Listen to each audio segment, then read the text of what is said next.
Hello and welcome to another MovieBoozer.com virtual pubcast.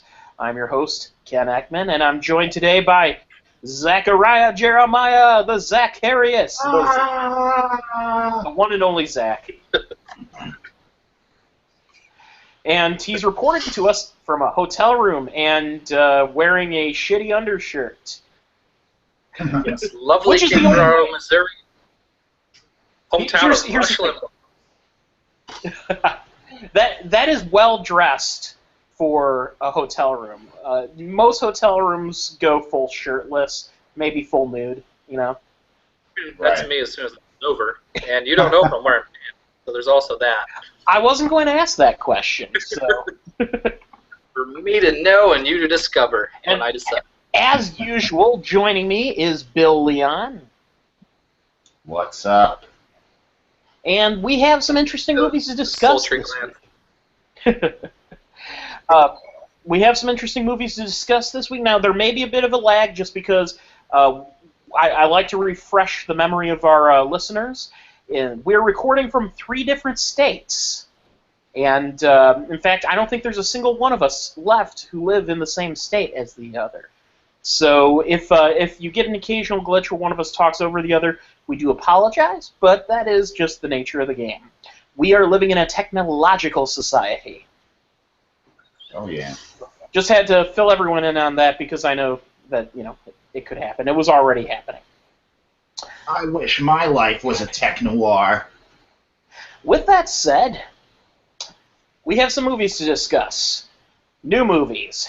Big movies. This is the official, I would call this the first week of the official Oscar season, simply because the 2 major releases this week stand a pretty solid chance at some Oscar nominations, I would say. What are your thoughts on The Walk doesn't? I mean, I haven't seen The Walk, but you don't think The Walk is... I'm not considering The Walk a major release yet because it was IMAX only. I did not see The Walk yet, so I can't speak to it. I will see it this weekend, though. Here, watch it on the biggest screen possible. And if you have vertigo, don't watch it at all. Well, Really entertaining. So basically, what I've heard so far is it's a bunch of kind of milquetoast path leading up to one of the most spectacular technical achievements of the last several years. Mm-hmm. So I do expect some tech nods at least. It is kind of funny watching you talk on this video, Zach, because your voice is completely out of sync with your mouth, which is it's like watching a Godzilla movie. So those of you listening will not know that, but I just thought I'd point it out for fun. But with that said, yeah, The Walk looks interesting. I will say the thing that gives me pause, if I wanted to give a criticism before seeing it, a prejudge. Because I'm a very prejudiced moviegoer. Well, no, I try not to, but Weird. It happens. It's inevitable. Sometimes we're surprised. That's what the fun is. Yeah, what it is Robert Zemeckis has a tendency. He has a tendency for middle of the road entertainment. At least he has since the mid-90s. Well, it's like middle of the road prestige entertainment. I mean, it's going to be entertaining. And the other thing about Zemeckis is where he may have never honestly delivered an Oscar-caliber story. The man knows how to dazzle visually, and that is true. The limits of the technology. He always delivers something interesting in that regard. And I will say that what he does best is he gives actors a good platform with which to deliver the goods. Flight, his last major release, I would say the story leaves something to be desired, but Denzel Washington and John Goodman are both wonderful in that film. And John Goodman's only in the movie for like 2 scenes and probably combined maybe 5 actual minutes. Yeah, he kills it though. But yeah, those are 5 excellent minutes. And then the plane crash is just spectacular. True, yeah. And, as long as he's not doing mocap, because, he tried with mocap, but... Yeah, I think everyone has real human eyes in The Walk, so that's not something to be scared of. I like to say that Zemeckis pioneered motion capture, to an extent in terms of major releases, but Steven Spielberg took a look at what Zemeckis did and said, you know what, I can make a better movie than you at this, and then he did. Yeah, well, Peter Jackson. Peter Jackson and Andy Serkis, of course, pioneered mocap as like a singular thing, but like making mocap the movie is that's where I'm going with that. And I would argue, and the thing that I have said since it came out was The Adventures of Tintin is the Indiana Jones movie we should have gotten with the Crystal Skull. Mm-hmm. Because it is every bit the entertaining flight of fancy adventure film that I wanted in Indiana Jones. I mean, I don't know if I'd put it on the same level as Last Crusade or Raiders, but it was still a lot of fun, and it would have been perfectly acceptable in Indiana Jones form. But it was just dandy in cartoon Belgian form. Although I would like to have the Belgian character speak French. That would be, Really, you want all that dazzling movement and subtitles? Yeah, it would have made even less. I'm sorry, Bill, you were saying? Edgar Wright wrote on the Tintin script, right? He did. Yeah, I think Simon Pegg also, didn't he? I believe it was Wright and Pegg. Yeah. I feel like there was someone else, but I could be wrong. And I know that Nick Frost and Simon Pegg voiced the two police officers who kind of are the comic relief characters, didn't they? Yeah. My bad. They did.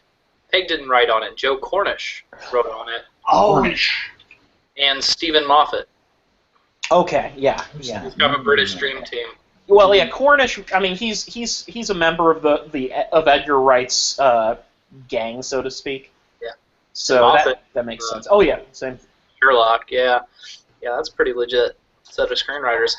And eventually, they do plan to make another one. Tintin did wonderful internationally in the box office.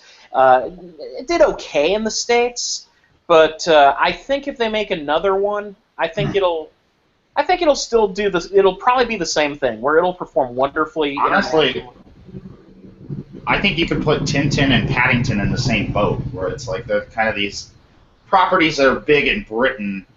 And they have kind of cult followings here, so they didn't exactly break through here, but they did modest enough. Mm-hmm.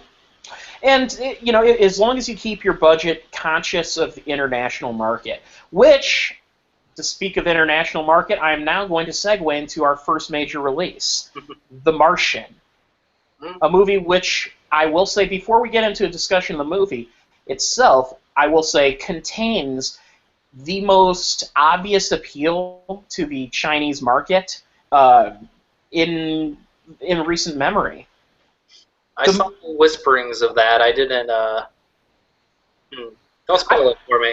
Oh, hey, does this movie have Mr. Hand from Fast Times in it? If I knew who that was, then maybe I... Mr. Hand from Fast Times at Ridgemont High? The movie I saw once, hated, and never looked back? Yeah, okay. Oh, you hated it? Well, anyway, the guy that plays Mr... Okay, so now I need to explain my stupid joke, which is that the guy that played Mr. Hand in Fast Times is the original My Favorite Martian from the TV show. Oh, okay. That's a bunch of hoops that I wasn't mentally prepared for. That was an obscure one. I apologize. Yeah, you pull a 12-hour shift at work, you come home, and you get asked about Mr. Hand. The first thing my mind jumped to was Mr. Hands. Yeah, I know who that is, unfortunately. Yeah, I know who that is, and if you don't know who that is, Google it, and your eyes will never be the same again. So... Don't Google that. No, please, by all means, Google that. Because by telling someone not to Google it guarantees that they will. So saying to do it, maybe that lowers the percentage a little bit. You might be the true. The Martian, though, just to get it, I'm not going to spoil any element of it. Here's the thing: to mention this is not a spoiler in any way, shape, or form, Zach. So I'm just going to shout it out.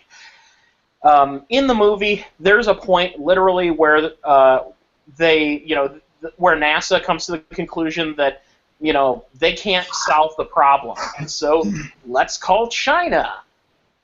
Oh, okay. And there's an entire sequence that not a single Chinese character ever appears on the same screen as any of the American actors, with the exception of, like, there's the Skype-like sequence. Yeah. But it's clear that they flew to China and they shot a couple of scenes to just say, yeah, because China was involved in this movie too, so they could put that in the marquee in China. The movie. I hope none of the Chinese audience finds out that Kristen Wiig's character was written as Chinese. Well, and the movie also features a prominent credit roll sequence at the end where it goes through like pictures of all the characters and who they played in a very 80s style, which I appreciated. It is a Ridley Scott film, so of course it's going to do something like that. And when I say that, this is a top drawer Ridley Scott film. This is, in my opinion, when Ridley Scott does a film right, he makes a movie like The Martian. Yeah, I'm looking forward to it. I want to watch it on site here, but I'm waiting. Here's the theory I've had on Ridley Scott, Zach, and I've said this on a couple pubcasts before. It's quite simple. Ridley Scott is not a director who can make a bad story work. No, he doesn't elevate the story. He does not. He can elevate the visual element in a film. He can elevate individual performances. I think he's very good at creating, like, ramping up tension and making characters really work hard for what they're doing. But what Ridley Scott cannot do, and has not... You all right there, Bill? Yep. All right. First, I saw you wandering around back there, and I was wondering, All right. So, dark. No, in fact, you want to know what I'm doing? Yeah. Okay. What are you doing, Bill? I have my laptop sitting on a fan so it doesn't overheat. Oh, jeez. It works. Well, here's the thing, though. I have a friend of mine that bought a device specifically for this purpose, like a laptop cooler thing. And I'm like, I have a fan that does that. I got it for $20. Well, you could also get an ice pack and maybe a paper towel. Oh, you wrap the paper towel around the ice pack to mop up any condensation and just put it on the laptop. I think the fan's probably a better idea. Well, the fan is a good idea, but my idea would also work more efficiently. Open the freezer door, put your laptop in the freezer, and stand in front of it. It is face height. Put some plastic sheeting around the fridge. Make yourself a little room. Yeah. So anyway, what Ridley Scott does well is he services individual character performances and he services the visuals. And he is a visual storyteller. What I think his problem lies is when the screenplay sucks, he's not going to be able to fix that problem. Some directors are able to work around that. If the screenplay is not particularly great, they can still make it work, nonetheless. Yeah.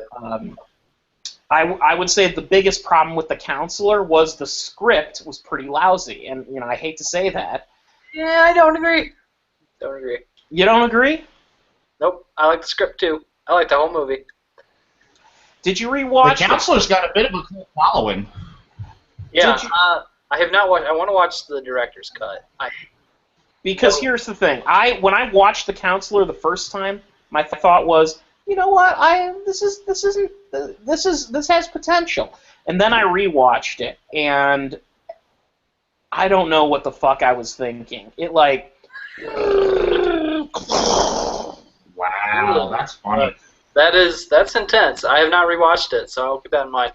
The big problem is watching with my wife, and she's probably going to hate it, so that's probably going to color my feelings a little. Cameron Diaz's performance has been that movie's biggest flaw, I would say, like beyond.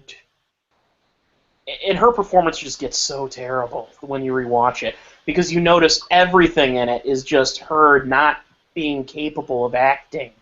Well, she's vamping. She's trying to go overblown, and she overblows it. She's in a different movie from everyone else. That's a problem. That's Ridley Scott's problem. I'll throw that out there. Yeah, exactly. And I would argue that the story, the way it's told, the screenplay is flawed. But anyway, either way, The Martian doesn't have that. Matt Damon's performance, the second time playing a spaceman stuck in space by himself for an extended Or period did the of first time. one for practice. Yeah. I have this theory that his character in The Martian, that The Martian is a prequel to Interstellar. He goes back out in space. He's like, fuck. Yeah, you Terrible see, decision. well, you see, this is what happened. In Interstellar, his character goes completely batshit insane in his isolation. And so my theory is that, he made it through this time, and NASA said, you know what, this is our guy. He is our isolation guy. We can put him in the middle of nowhere by himself on some rock, and he will be okay. But the truth is, there's a limit to that. And so they say, all right, let's send him out on this mission to save humanity. And he ends up going fucking crazy and tries to kill Matthew McConaughey. This is not my kind of guy. Yeah. So, that said, the visuals in The Martian are very compelling. The Martian landscape is beautiful. It reminds me of the Badlands in South Dakota. I see Zach is zooming in on a Miller High Life can. Yes. I am. You are Big as my head. Look at that. Anyways. The champagne of beers. Yes. Bill's drinking some soda pop and Ron Rico, I'm guessing. Yeah, I have your number. And I'm not drinking anything. Oh, there it is. So, now I'm the only one who saw The Martian. Do you guys have any questions about The Martian going into it? Anything like that? I heard the double toasted review, and they kept referring to it as funny and almost a comedy. It is. It is everything a comedy. I mean, here's the thing. I was not expecting that either. I was expecting there to be... I mean, the trailer gave the hint that there'd be a little bit of humor involved. The thing is, though, I was not expecting the amount of humor that was spread throughout the film. And I really appreciated that because there's so many dour, dark thriller movies out there now about being stuck in the middle of nowhere. I saw one of them this week. Yeah, I'll give you one that fucking sucks. Buried with Ryan Reynolds. Well, let's not beat up on Ryan Reynolds. Oh, I'm not blaming Ryan Reynolds because I admire the concept behind Buried, in that it's pretty daring. It's a daring movie, but it's also a fucking depressing movie. Yeah. So is Green Lantern. Spoiler alert. Buried is you watch Ryan Reynolds slowly die of asphyxiation over 2 hours while he's on the phone thinking he's going to be saved the whole time. Aw. Somebody didn't like it out. Oh, and the movie has such a fuck you ending where it's like, there's digging and they're like, we've almost got him, and then they open the friggin' box and he's not in there. They discovered a different grave.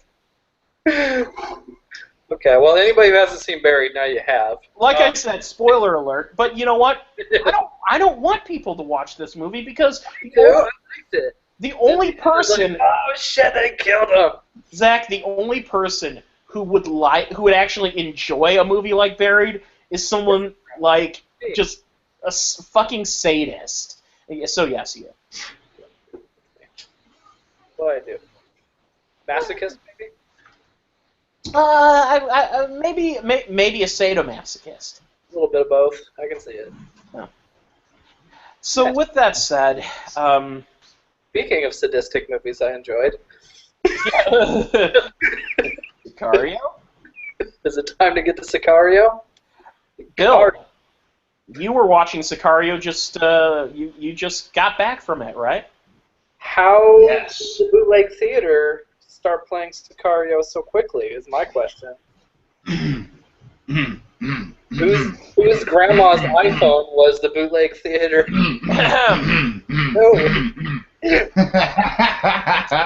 Anyway. No way. Is there a Ticket to Ride already? So So you saw the movie, Bill. What did you think of the did. movie? No way. It's a well-made movie. It's got some very dramatic elements. I don't feel like the actors are all giving good performances, but as far as characters, they left very little impressions on me. And also, I kept getting flashbacks to Training Day, and I was just like, I wish I was watching Training Day. Training, yeah. That happened to me at least 4 times. The Training Day aspect to it, I certainly see. Although, to be honest, having recently rewatched Training Day is a film that has an amazing performance and a fairly mediocre storyline. Mm-hmm. And I would say Sicario one-ups the story a little bit.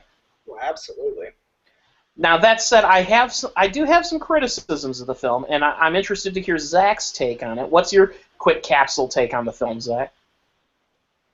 Well, I very much like what they were doing. I think it'll be interesting. You know what, I'm not going to say what I think they were doing until I hear your criticisms, because I have a feeling your criticisms were very much intentional plays on the part of at least the filmmaker, Villeneuve. Okay. Also Tyler Sheridan, the writer. All right. Well, then I'll go ahead and jump into my thoughts on the film. First of all, I enjoyed the hell out of it. I think it's one of the best movies of the year. So don't, by no bones about it, I enjoyed the movie. Well, let's talk about why it's so good first. Before okay. I think that's a good thing to go into. Why it's so good, I'll start with the first thing. The tone. I think this movie has a wonderfully tense tone to it. From the very beginning, where just the score in particular, it's this. Gosh, that score! Yeah, it's a pulsating. It kind of reminds me of way back in the day, The Thing, John Carpenter's The Thing, where it's just a simple mix of. I mean, there's a little bit more orchestra, but the electronic elements of it just kind of. Drum on you. Yeah, it's like a horror movie score. Yeah, but it's even atypical for that. Like, there are times when I don't know what instruments are being played, if there are instruments. Mm-hmm. It's just super aggressive, very, very downbeat and dour, and just tension-inducing. Yeah, it's a one-of-a-kind score. I don't have a corollary for it. I think, The Thing, kinda, but, that's still, Carpenter synth score. It was not. The Thing was not Carpenter. The Thing was Ennio Morricone. Oop, my bad. Didn't know that. But yeah, a lot. I mean, John Carpenter at the time was doing most of his own score. So, and the Thing is a mostly electronic score. So a lot of people make that mistake. But I looked up the composer of the music in Sicario, Johan Johansson, an Icelandic composer whose style is minimalist electronic music. In fact, one of the genres listed is drone, which I think makes a lot of sense. Yeah. Inspirations: Bjork and Icelandic death metal. Yeah, the other scores he did were Prisoners and The Theory of Everything. Those are the most notable. Did he capture an Oscar for Theory, or what did he? Oh, Zach, your favorite movie, The Theory of Everything. What a large hunk of shit. But anyways, wasn't that score like... I can't wait till The Danish Girl, which combines both Eddie Redmayne and Tom Hooper. Oh, no. All of the fucking Oscars. Here's the thing. I think the music in Theory of Everything was fine. I had no problem with that. But the music in Prisoners was also wonderful. Yeah. The Jurassic Park music in Theory of Everything. The Jurassic Park theme music would have fit into fucking Theory of Everything. Like, you could have thrown any score on top of that. Yeah, actually, I was thinking like a Philip Glass score or something like that. For that? Danny Elfman or fucking... Oh, what am I thinking? Philip Glass already did! Because there was the Stephen Hawking documentary that Errol Morris did. Yeah, and Errol Morris works with Philip Glass all the time. Yeah, but here's the thing. Are we talking about like electronica Philip Glass, like the weirdo Philip Glass? Yes. Okay, Nine Inch Nails, Trent Reznor has taken that dude's spot completely. In a lot of ways. Oh yeah, well, I mean, and Johan Johansson, I think, has definitely staked his claim in that territory of kind of ambient score that just it's not an intrusive, like, it's not a theme kind of score. It's meant to highlight the tension of the moment. And it builds in ways that you don't understand it's building until you're fucking just on the edge of your seat. Mm-hmm. And that combined with Dennis, is it Villeneuve? No. Villeneuve, yeah. Villeneuve, his direction in the film, much like Prisoners, actually, it really just rolls you into it. Prisoners had a little bit more contemplation on the violence, but the moments where violence was about to happen, you really felt it. And this movie was like that extended to an entire film. Yeah, it's really, yeah, just, I mean, tense is really the only word for it, and just a spectacular sort of tension that doesn't let up, and it makes you, from the first minute, it's very much a horror film's bag of tricks, horror filmmakers, rather. Well, I would argue that you could consider some of this movie a horror film because it is a horror film, most definitely. It's real life horror. It's the kind of, like, if you've ever gone trick or treating and there's like the one kid who dresses up as an IRS agent or something, which was totally me back in the day, by the way. Yeah, it's the kind of horror that reminds you way too much about reality and it just depresses you. And that's not criticism. That's just how it is. Definitely. I mean, there's horror of the thematic variety in that as well. But just the way the film is structured and the way the film moves, the way the film is edited, it's horror. You're right, and it just refuses to allow you to be comfortable at any point. Mm-hmm. So I think the performances are uniformly solid. Emily Blunt is as the film's heroine, I think you could say, very emotional performance. This is where it gets interesting, but we'll talk about that later. There have been some criticisms on Emily Blunt in the movie. What's that, Zach? So there shouldn't be, but we'll talk about that. You know what? I will go ahead and throw out a criticism here, and it's not about her. Mm-hmm. It's about the way her character is portrayed in the film. Okay. And I'd like to hear you rebut this. I don't know if you will. At the beginning of the movie, her character is portrayed as someone who, at the very least, can hold her own in a very stressful situation. And over the course of the... Wait. How many parallels are there here between Silence of the Lambs' Clarice Starling and I think her name is Kate in this film? Like, they're almost identical character arcs, and with the exception that Clarice Starling could hold her own in a firefight, at least later in the movie. Clarice ends up. She does end the movie as a fairly. I'm hearing an echo on someone's end, by the way. But anyway, so what I was saying is Clarice could hold her own. At the end, she clearly had been through the ringer, and she was emotionally just scarred from what she'd experienced. But she was still able to ultimately, she was able to remain centered. Now, granted, I understand part of the concept of Sicario is tearing the roof off of her character and showing her character, kind of laying bare her character to, her realizing that she really isn't the same kind of person that these other people are. But I think that her character should have been written a little bit stronger than it was. So I kind of think all the characters should have been a little stronger than they were, because how many times have you seen Josh Brolin play this character? That's true. I got a little bored with him pretty quickly. Like, he's Josh Brolin, he's charismatic, he leaves an impression, but if you've seen him in a movie before, like, this is nothing new. And considering the role that this is, I would have liked to see him exert more personality, maybe a little more malice, like maybe just a little bit more over the top. I think Brolin had personality. Not too much. And maybe, I think he had personality to spare. Did he though? Yeah, okay. Whoa. He had personality to spare from his other performances that he's aping off of to do this one. Well, okay. Let's compare it to another major Josh Brolin role, No Country for Old Men.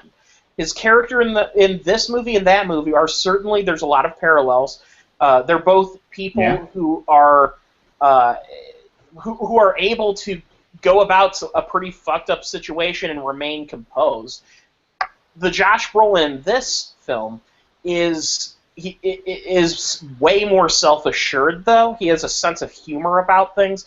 He's kind of a sick sense of humor at that. But he's also, when the dime drops, he is a man of action who does what he needs to do when he needs to, coldly and very calculating. Yes, I think the I'm just wearing flip-flops thing is a facade with him. Mm-hmm. And this plays into Ken's concern with Emily Blunt. He's written very strong to begin with. Yeah. But I believe the entire point of the film is the systematic violation of her character. And by proxy, the systematic violation of anyone who is not a wolf in this situation. As they would say at the very end of the film, you're not a wolf. Mm-hmm. These are wolves. Okay. And so let me finish the thought on that. So the main thing, and this plays into Brolin's character as well, even when there's an attempted murder that plays a lot like an attempted rape. In fact, almost exactly the same. Early in the film. And it's very, very strong, very difficult to watch. But at that point, you don't think that Emily Blunt is going, she's going to be okay. She's the hero. She's going to be good. And indeed, she makes it through. So, tiny spoiler there. But that rape corollary is there for a reason. Yeah. And that is mirrored in just about the end of the film at perhaps her lowest point, when she sort of discovers what these guys have been up to and what they've been setting up. And Josh Brolin handles her almost exactly the same as this murderer, who is played like a rape, even down to the face, hand in the face pushing down into the dirt. Mm-hmm. And that's when you think, I don't know what's going to happen here. And this character that has flip-flops, he's been kind of the comic relief a little bit. You know he was tough. You know he's a badass. You see this piece where you're like, this man's a fucking monster. Mm-hmm. And that is the point of the film. She's supposed to be fucking alien chick. Ripley. I was going to say Ridley. I don't know. She's supposed to be Ripley to start with. I'm going to stop you. I'm having a major sound issue. My voice is echoing on someone's microphone. That's Zach. Probably. Zach, could you turn the volume down on your computer, please? Sure. The reason we're getting some echo, Zach does not have a headset. He's out of town at the moment, so... Okay. Did you hear what I said, though? Yeah, I hear you. Can you hear my echo very loudly right now? I can't hear you echo at all.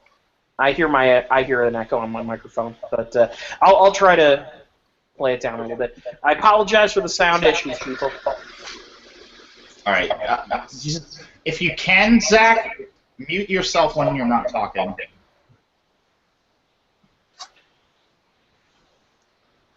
Which would be your cue to mute yourself? There we go. Okay. It's a mute button. You press it. So, anyway, I certainly apologize. I don't mean to cause an interruption in the conversation, but just the technical issues have to nip them in the bud. All right, now I see where you're going with that, Zach, and I certainly understand that her character being completely torn down from a seemingly tough character to someone who's someone who's certainly not capable of surviving if pitted against the wolves, so to speak. I will say, and this is going to be, we're running in some feminist territory, I think it's a strange choice, then, to choose to cast a woman in that role. It's the rape. It's the violation. It's the fact that we have an extra measure of sympathy for her because she is, physically a little weaker than everyone else she's surrounded by. We don't see another woman in the film, I believe. I would argue not only that, but she puts herself in these situations in a very headstrong way of like, I'm gonna solve this problem. I know what I'm doing, and then she gets into the situation and is completely in over her head. Mm-hmm. Well, I don't know. I don't think she's over her head at first. I think she's I'm talking specifically about the John Bernthal scene, the attempted murder. Yeah, that scene. Yeah. Yeah, well, she doesn't know she's putting herself in the situation until it's a situation, though. True. And then when it's over, she's just expected to pick things right up where they were left off. And no one seems to have any question of her ability to do that. There's no, you want to talk to a counselor or anything like that? Which, no, nobody cares. She's like one of the guys. And that's the thing. They treat her as one of the guys. She's expected to keep up. And she shows every ability to do that at the beginning of the film. She looks like she's going to be a hero character. But I think the entire point of it is coming from where she comes from. The best of Phoenix SWAT. She's seen a lot of shit. She's not puking in the outside when she finds all these dead bodies. She's tough. But she's not the toughness that is required for this just hell on earth. I guess a way I could put it is her character has a moral compass, and no one else around her seems to. Their goal is very single-minded, and it is. Well, what about her partner? Her partner sort of comes along with her, and his character. Here's another possible criticism. His character is a little underwritten. He doesn't really. Kind of just disappears. Yeah, but he does. I think everybody enjoys the scene where he calls out Josh Brolin and he's like, "Tell us what the fuck is going on." That made for a decent scene, but I was curious. His character all but disappears at the end of the movie. Well, I think something that I saw written elsewhere, the fact that he's part of another marginalized society in the U.S., I think is also part of the point. Being an African American male. Now, I agree, they don't do as much with him as you'd think. And he's always kind of presented as weaker than her. So I was almost surprised when he kind of hooked back up with her and then sort of followed down the same road. That is a little tiny bit of a weakness. I guess my thought about it is that I understand the purpose is to have her character fall apart at the end. That's sort of the thing that she's not able to keep up with it. I just, I guess I'm curious about the motives of presenting a woman and tearing her down to the bone over the course of the film. What are the motivations of that? Well, I think she's a stand-in for the best of the U.S. We don't. These other two guys, they're CIA. They're barely what you would call, good, steak-eating Americans. They've been living in a shadowy world. Right. By the nature of their job description, they are very much a living hypocrisy.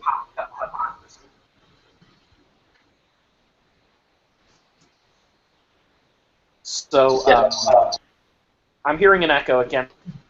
And by the way, even be on Bill's side. That's gonna. Can you still hear it? Continue. I do not hear it now. There you go. Yeah. Sorry. Was it not mine the whole time? I don't think Talk, so. Ken. I don't think so. Oh, nope. I hear it on... It's on both of your ends, god damn it. Because I don't have my headphones in. I'll put them back in. Just stop stopping for this. Anyways. Well, So, yeah, no, you're right. We halfway clean conversation, I feel you. But the weakness actually, Ken, and I kind of sense it, but I'm coming from a different direction, is that they don't stay true to that aim. That's what the film's about, but you can walk out of the film without understanding that's what it's about. Because they do kind of take a pulpier tack at the end. Very kind of Bryan Singer direction with things. And I think part of it is that Denis Villeneuve took this script from, I believe, a first-time screenwriter, an actor, but I think this is his first major script. It's good, but I don't think the movie on paper is at all the movie Villeneuve delivers. Mm-hmm.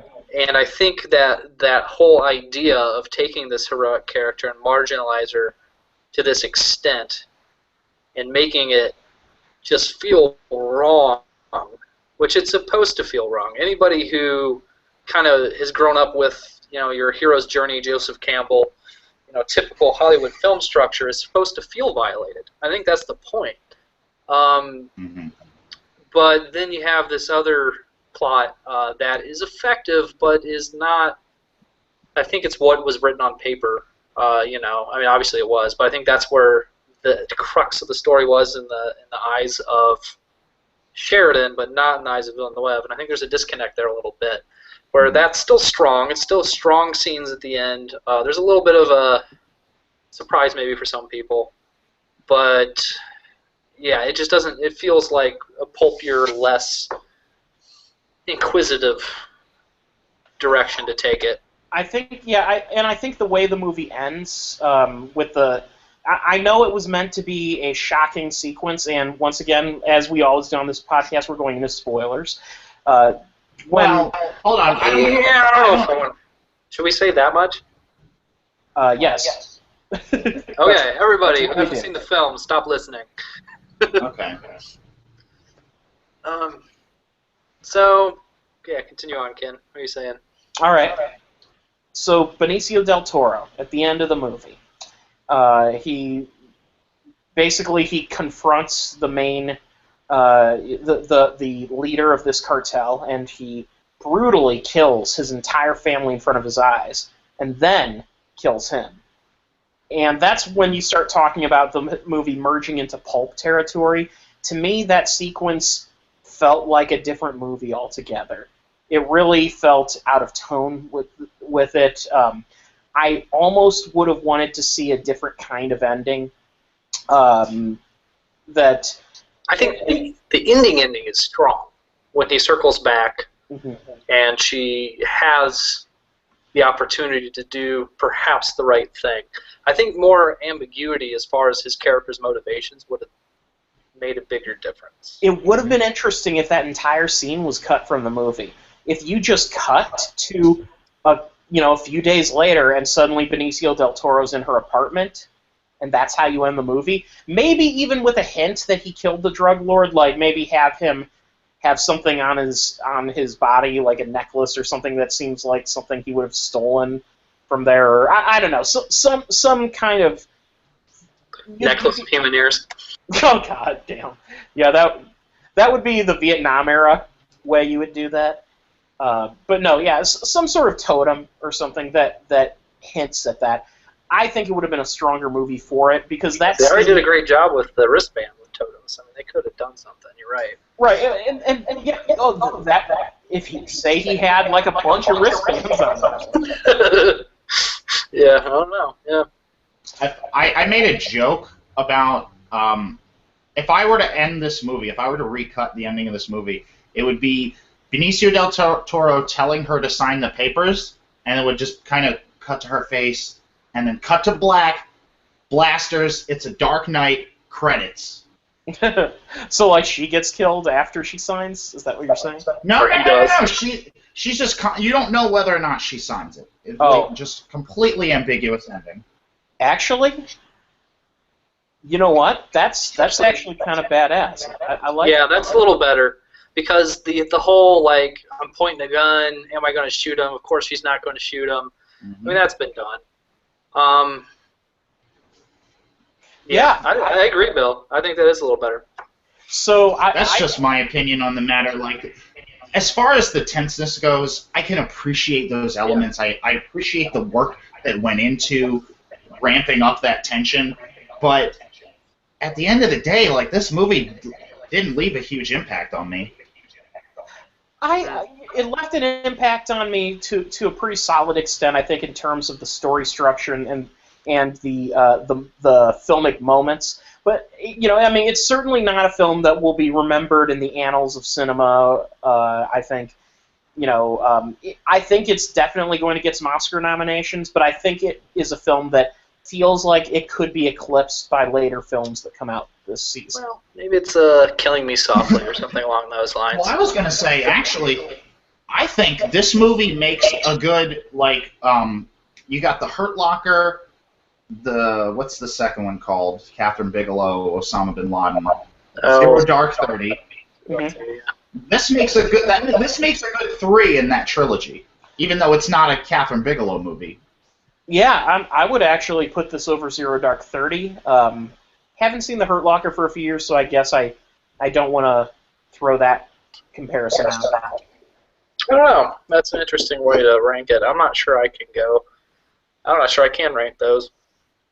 I'm not trying. Like, I don't rank them in terms of how much I like them, but I just think 3 of them together work well. Yeah, I could see that. I could see that being particularly bleak.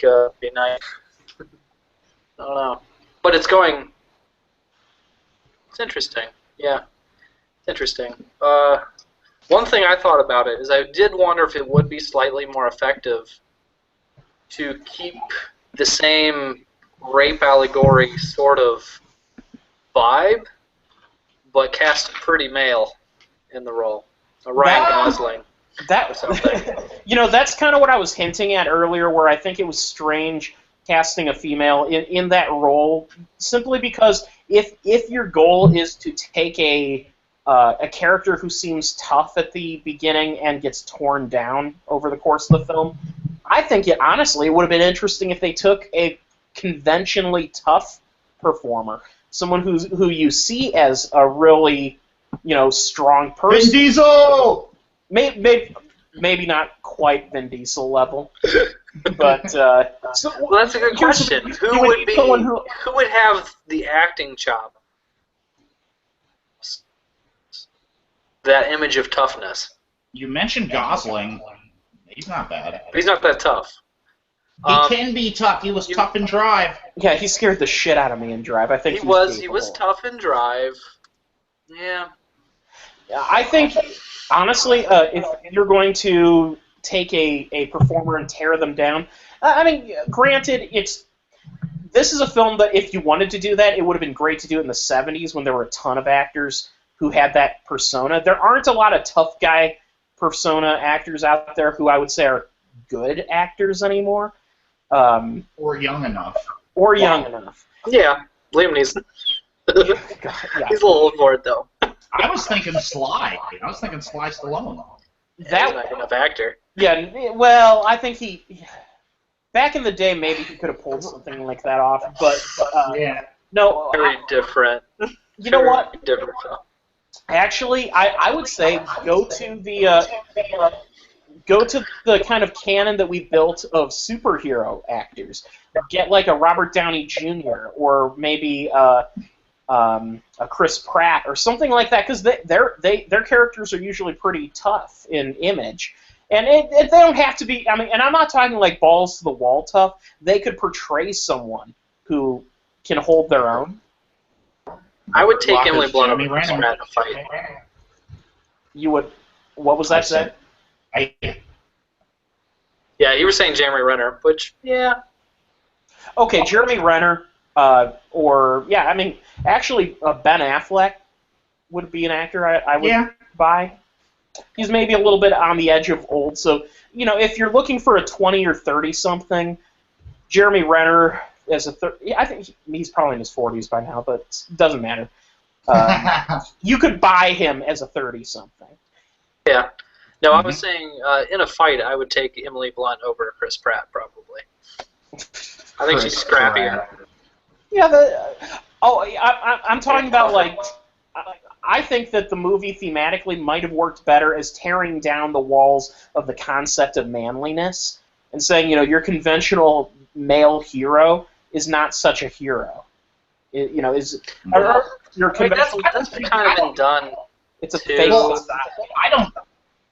I don't think this film is the proper launch pad for that. I don't know if this film facilitates that. As is, I mean. As far as just swapping out the gender of the lead, I feel like you would need to change more in the film for it to actually convey that. I can see that. You're probably right. I mean, certainly. The reason why I suggested switching the gender isn't so much for tearing down a super tough character, which is part of this, but it's the violation. I would play the rapiness the exact same way. Mm-hmm. Mm-hmm. And that's where it would be tearing down masculinity, not the so much like, oh, you're not as tough as you think you are, but oh, you're getting fucking violated. I think you're right, because imagine that scene with Josh Brolin with a dude, and again, just kind of the same, that rape vibe that kind of perpetuates this whole film. Yeah, actually, what if it was Josh Brolin and Emily Blunt's role and John Bernthal was trying to fucking rape him? That would be a fucked just up gives that vibe. I don't know. I mean, it wouldn't. Or what if it was Timothy Olyphant or something like that? I don't know. It wouldn't play quite the same way. I think that's part of the reason why they did it. I think that's almost entirely the reason why they did it. Emily Blunt has done an amazing job of cultivating a real badass vibe through through blank. And we have internet glitch number 230. Edge of Tomorrow. Jeremy? You cut off for a little bit there. Yeah. So I said Emily Blunt has done a really good job cultivating that tough girl persona, like in Edge of Tomorrow. I mean, she was as badass as anybody in the last several years, I would say, in a film. You know what? In Edge of Tomorrow, she definitely was convincing. There was something about the way she was shot, even early on in this film, that didn't have me fully convinced that she could hold her own as a paramilitary person. It's I don't know. I'm trying to be fair with this movie in terms of the way it handles the female character, because, and granted, this movie, by the definition of the fact that no female shares the screen with another female, it's lost the Bechdel test. But but that's not a measure of a good movie or not necessarily. What it does measure is a sexist movie.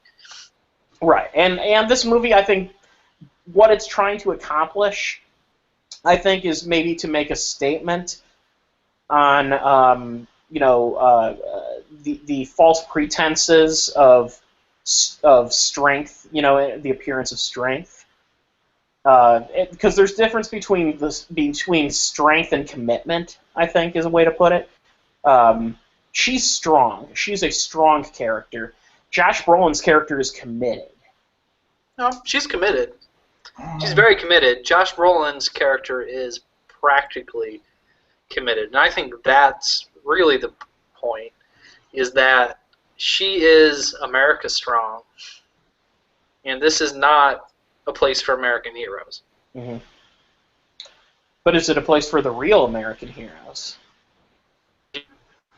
G.I. Joe. Knowing is half the battle. If this movie had ended with that... so obviously... Or like fucking Josh Brolin bursts into her apartment, he's like, we've got to get Cobra! That would have made for quite an interesting movie. Mario! Yeah, I'm doing the end of the Super Mario Brothers live action where they leave it on a cliffhanger, but I don't remember what Daisy says. She's like, "We gotta go back," and he's like, "I believe." Jeez. The Super He Mario grabs his movie. tool belt off the wall, and he's like, "All right, we gotta go do this. There's never gonna be a sequel to this movie. We gotta fucking go right now." Yeah, that's kind of an aside. I think we've talked Sicario up a wall, so I think it's time to move on now. Bill, you saw a documentary. Yeah, I loved it. Kind of the documentary about Genesis, which it's on it's on Showtime right now. Okay. I believe it's on Showtime on demand. So if you have Showtime and you have on demand, you can find this thing. I believe it's under the title Genesis: Sum of the Parts. The original BBC airing of this documentary has a different title. It was titled Genesis: Together and Apart, which is probably a better title because like the focus of the they focus on Genesis throughout the documentary, but they will do asides to their solo careers. So Together and Apart's a more honest title than Sum of the Parts. I don't understand where they got that title from, but this documentary is the first time that all 5 original Genesis members have been together in the same room since, I think, 1999. And there's some tension there as player Tony Banks, and I have a lot to say about him, and I'll get to him. But the stuff where it's just the 5 of them hanging out and discussing their heyday and the prog music that is, I feel like, more their lasting legacy than the pop stuff. You really do get this sense of like they're all glad that they were a part of it, and they do like the music, with the exception of Tony Banks, who, again, let's talk about Tony Banks. In the group interviews and in the solo interviews, he's just a prick. Like, he oozes dickishness throughout this documentary. Whether it be, Ken, you've heard Steve Hackett, the original Genesis guitarist, like the musical Box, Supper's Ready, Foxtrot, Lamb Lies Down. You've heard that guy play guitar, right? Oh, absolutely. Very talented guitarist. Tony Banks refers to him as a stiff guitarist, like, to his face. That's okay. Yeah. That's fucking cold. And I'm like, first of all, you play guitar better, asshole. Like, Steve Hackett is, in the world of prog rock, beloved. People fucking love his guitar work on those Genesis albums. Absolutely. I love his guitar work on those Genesis albums. But, god damn it, like, Tony Banks just seems like such a fucking... I don't know if he's, like, just butthurt that he doesn't have the legacy that these other guys do, because that's kind of what it comes off as a lot of times. Like, when they talk about The Lamb Lies Down on Broadway, he probably comes off as the most dickish. Well, that's not true. But when you talk about The Lamb, he's like, I didn't like the lyrics, and I didn't like the story, and I wanted to contribute more to this, and blah, blah, blah. He's just bitching, and everybody, literally every other interview is, like, praising this album because people love it. People love this album. I love this album. And yeah, it's very highly praised. It's a solid concept album with a... It's super abstract, like, and I mean, that's, in a way, like, if you look at the albums that those 5 made together, it's a gradual progression. It's not just like they got abstract out of nowhere. Like, all of their stuff was abstract. Like, his complaints don't make any sense. It's clearly some kind of, like, pissing match he's having with Peter Gabriel and losing because he's fucking Peter Gabriel. Yeah. I think when you've created the body of solid work that Peter Gabriel has, you kind of it speaks for yourself. You don't have to get into a pissing match. What is No, but that, well, what are you gonna say? What has Tony Banks done since Genesis? Outside of Genesis, I think he's done a solo album or 2. I know he's done at least 1 solo album. Outside of Genesis, I don't think he does much, and he has a lot of praise to give to the pop years of Genesis. He seems very kind of distant towards the prog years, where he claims that Duke is his favorite album. I'm like, who would ever say that Duke is their favorite Genesis album? People who are fans of their pop years. That's, you know. At least he didn't say here's the thing. that there were 3 would be his favorite. As a fan of Genesis coming into this documentary, I got into them in the Peter Gabriel years. When I first got into Genesis, I was not a fan of Phil Collins. I kind of shit on Phil Collins because being someone from my generation, I was familiar with like his Tarzan soundtrack and his Brother Bear soundtrack and really like the corny, cheesy shit that Phil Collins does, which there's plenty of in this documentary. But as far as him as a person, as a public persona, as a celebrity, I knew Phil Collins as sort of a whore. But ever since then, and that was when I was like 15, and ever since then, till now, like the more I learn about Phil Collins, the more I'm just like, this is a cool fucking dude. This is a laid-back guy who is talented, does what he wants to do, and has fun doing it. And I can't fault him for that. Yeah, and I've given Phil Collins a hard time on occasion as well. I will say that, you know, I give him credit for being one hell of a drummer, and he does he has a solid musical background. I am not the biggest fan of him as a songwriter per se. I think when his songwriting started to dominate Genesis, that's when my interest level kind of lowered. But I'm not going to shoot down. Well, that's the thing they get into, is that like the pop stuff.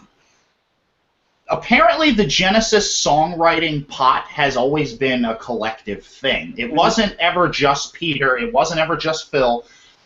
Tony Banks and Michael Rutherford are the 2 guys that stayed around after Peter Gabriel left. Oh, and I know that it's always been a mishmash. There's always been a song here and there from all the members.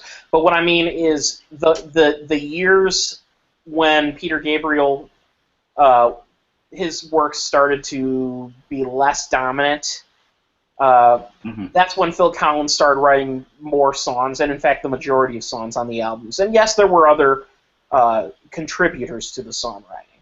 But yeah, yes. So you were saying in terms of the thing about Phil Collins, the thing about Phil Collins in this documentary is that he, first off, loves the prog rock stuff. He loves the Lamb. He doesn't have a bad word to say about it. He talks all the time. He's like, I had a blast drumming on this tour, on this album. I love this music.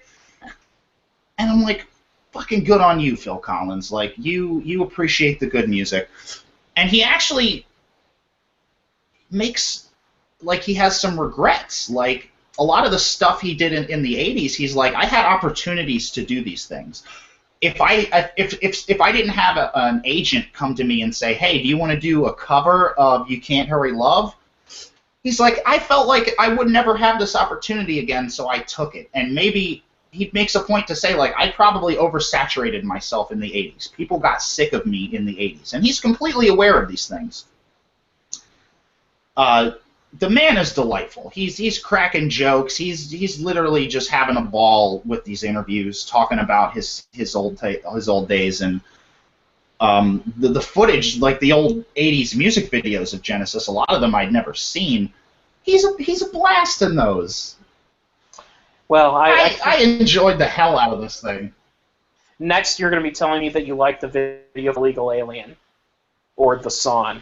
I kind of well, that's the thing. I kind of like the video. I don't like the song. Ugh. Both are just. You don't like the video? I kind of like the video. The video is funny. First of all, Phil Collins pretending to be a Mexican and wearing a sombrero is about as convincing to me as, like, Mickey Rooney playing a Chinese person. Oh God. Okay. Yeah, that's about as convincing as it is. But the song also is one of the worst songs, like, ever. Here's the thing, and that's like worst songs from a solid band, because I would also make the same argument towards, I'm a big George Harrison fan, but his song his biggest hit of his entire solo career. I've got my mind set on you. And it's a fucking terrible song. I've got my mind set on you. Yeah, I like that song. But to be fair, I heard the Weird Al version first. So when I hear the George Harrison version, I'm hearing the Weird Al version in my head. That's true. I guess I have the same thing about MacArthur Park. I heard Jurassic Park first. Ah, yes, so did I. Yeah. So yeah, so this documentary, it's an interview with the band as a group. Is there any It's footage? not just an interview.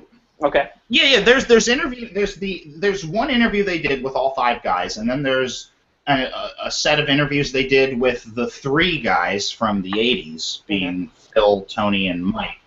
And then they do solo interviews with everybody. All the while, they're just kind of chronologically covering their albums, even though they do skip a few. They skip some fan favorites. They skip one of Phil Collins' era prog albums that people like a lot. Actually, they skipped the last... That's another thing, though. They skipped the last album Steve Hackett played on, and Steve Hackett really gets the fucking shaft in this documentary. You got Tony Banks insulting him. He gets a few... Like, they have one little comment about him being a good guitarist, and then they barely mention him again. And in the interview with the 5 of them, there are times where you'll forget he's there because they don't cut to him. Maybe he just didn't have that much to contribute. He might just be a very quiet person. Now, that's the thing, though. He has come out since this documentary and said that they cut a lot of him out of this. That's interesting. Which maybe... That's the thing, yeah. I don't know. Maybe he was boring. Maybe he wasn't giving them the stories they want. He has a funny little joke where he talks about, like, he was like, I was writing material when I was with the band, but it was material that I didn't think the band would like.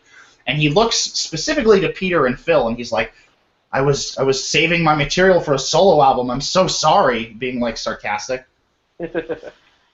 Well, I mean, and that happens. I mean, I mentioned George Harrison before.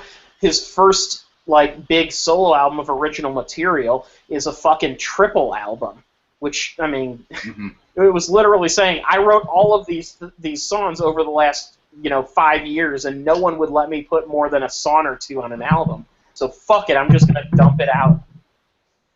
And, that's what he did. Yeah. And it's great. But, yeah, it's, I'm intrigued by the documentary.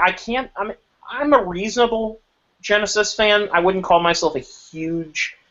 Like, I've heard a good number of their early albums, a good number of their mid-year, and a good number of their latter-year albums. And mostly... Have you ever heard... Another thing that this documentary does not address is that, like, mid-'90s, after We Can't Dance, Phil Collins left, and they got a new lead singer who... I guess is a guy we do not speak about because the documentary does not acknowledge him. They do not interview this person. The album is horrible. I think it's called Calling All Stations. It's a joke. I've heard it because a good friend of both Zach and I is a fanatic of Genesis, and I've heard Calling All Stations, and it is... Oh, it's terrible. It's so terrible. It's like you know what it is. It's on the level of terrible of every Boston album after the first one. The thing about Calling All Stations, though, is that for as much bitching and moaning as Tony Banks does in this movie, listen to Calling All Stations because that's him in charge, and it's fucking awful. Well, yeah, that's well said. I actually just looked up Calling All Stations. The Ray Wilson. I'm contributing. I was waiting for you to jump in. Vocalist Ray Wilson, who it says here, who had fronted a short-lived but popular grunge-influenced outfit called Stiltskin. Sound like a foreskin abnormality, but yeah, they do not mention Calling All Stations once in this documentary. It is completely ignored. Oh shit, Stiltskin still exists. They reformed in 2006 and are still touring. They're a post-grunge Scottish rock band. Scottish? Yeah. Wow. That's interesting. I wonder if they've ever opened for the Dropkick Murphys. Oh, well, I mean, with that kind of... I guess that's more Irish, isn't it? Yes. That's, yeah. Okay. Boston Irish. I don't think people in Ireland actually know who the Dropkick Murphys are. Here's the thing. There's only one Irish punk band that actually is Irish. They're called the Pogues. Accept no substitutes. However, there's a whole movie about this called Good Vibrations about punk in Ireland. I am aware that there's a ton of Irish rock bands and even Celtic style Irish rock bands. I was just saying, like, of the ones you think of, like in the mainstream of, if you're in the Celtic rock section of a record store, which of course, you know, there's so many of those still left that are big enough to have a section like that. But if you looked, you would see Dropkick Murphys, you would see the Pogues, you would see Flogging Molly. Let's see, who else would be there? There's this band from Chicago that I really like, who you might see, called the Tossers. Right. That's about all I can think of in terms of The bands. Pogues are from Central London. Oh, aren't the Boomtown Rats from Ireland? I believe so. Bob Geldof and the Boomtown Rats? I am not certain. And they may have formed in yeah. London, but I'm reasonably certain Shane MacGowan is Irish. And if that's the case, Boomtown Rats is my shit. I love that band. yes, Shane MacGowan is Irish, and he's the main mind behind the Pogues. Let me look up the other people, Zach. They may have formed in London, but I have this feeling that at least most of them. Let's see. English. Okay,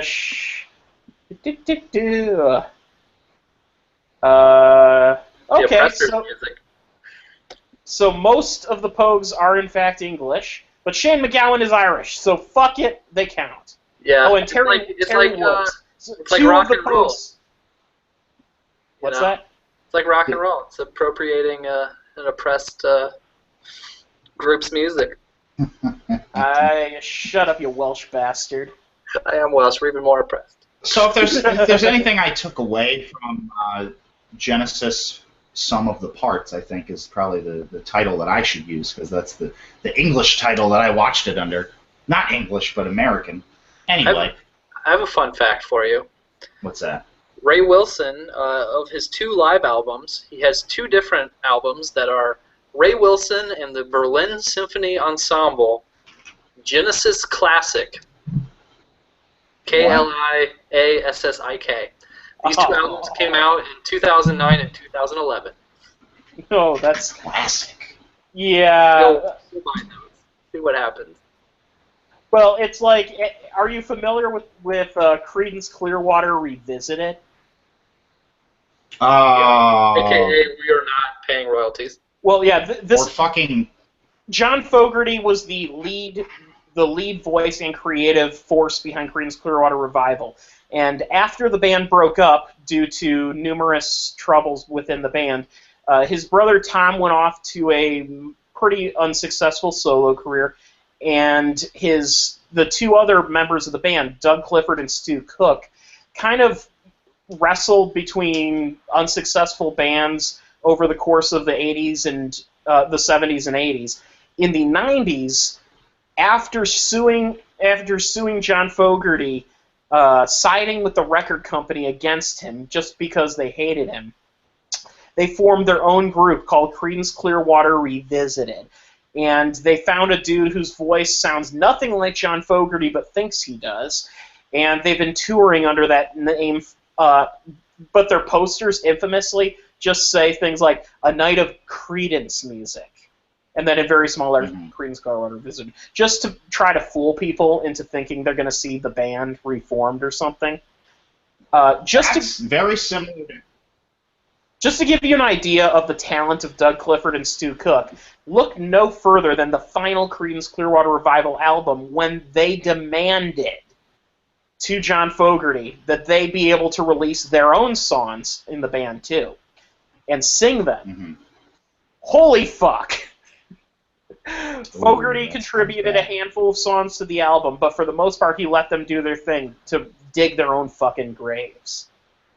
Now, this is pretty much the exact opposite of that, but George Clinton, for the past over 10 years, tours with Parliament Funkadelic or the P-Funk All-Stars or any kind of stupid name he wants to give it, and it's just him and a bunch of guys. Like, Bootsy's not there, Bernie Worrell's not there, Eddie Hazel's dead. You know, like, every single... Like, I hate to say this because I love George Clinton, but George Clinton, you're not the only thing that made Parliament Funkadelic. Like, there were a lot of other people that made that what it was. And But he owns the rights. I know that it was... He owns the rights, and, like, he is kind of the mastermind behind it, but you can... Oh, my God, like, no Bootsy Collins. Like, first of all, let's just look at that by itself. No Bootsy Collins. Oh, my God. If you want to get even crazier into the pipeline of just confusing band names, and this brings us back into the prog rock territory. The band Asia. You see, the band Asia released their first album in like 1981. They had a huge chart-topping hit with the song "Heat of the Moment." And I never meant to be so bad to you. that's a fucking great One thing song. I said that I would never do. I And love that song. band, the Just original... the heat of the moment. Telling you what your heart made. Heat of the moment. And the album's Yeah, I love got a that song. huge fucking dragon on it and everything. It's the definition Oh. of just...